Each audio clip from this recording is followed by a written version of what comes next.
नाजिश मन सदारत साकियान में खाना इल्म और शम्मा इल्म के जहाँ बाकफ परवाना। आज का मौजू तकरीर है मंशियात ज़ेर कातिल। जनाब सदर, इंसान को जिन नेमतों से सरफराज किया गया है इनमें एक अकल व दानाई भी है। यही है अकल जिसने इसके कमज़ोर हाथों में पूरी कायनात को मुसख्खर कर रखा है और इसी सलाहियत की वजह से अल्लाह ने इसको दुनिया में क़याफ़त की जिम्मेदारी सौंपी है।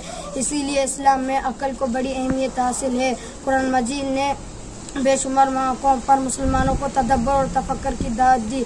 तदब्बर और तफक्कर की हकीकत क्या है? यही कि इंसान जिन चीज़ों का मुशाहिदा करे और जो कुछ सुने और जाने, अकल को इस्तेमाल करके इसमें गौर व फिक्र करे और अनजानी हकीकतों और अनदेखी सच्चाइयों को जानने और समझने की सही करे।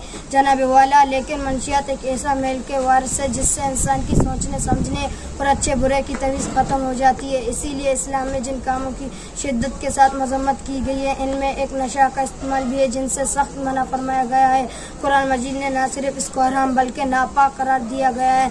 जनाब आला, अब तो ये ज़ेर कातिल हमारे बच्चों के रगों में भी दौड़ने लगा है। कुछ तो फैशन के नाम पर इस तरह ज़ेर कातिल को अपने रगों में दौड़ाते हैं और इसके आदी हो जाते हैं। इस वक्त पाकिस्तान में ख़ास तौर पर तलबा और तालबात में ये वायरस घर चुका हो, सिगरेट की शक्ल में हो या आइस के रूप में हो या शीशा जैसे लानत हो, ये ज़ेर कातिल ज़ेर इंसानियत बनता जा रहा है।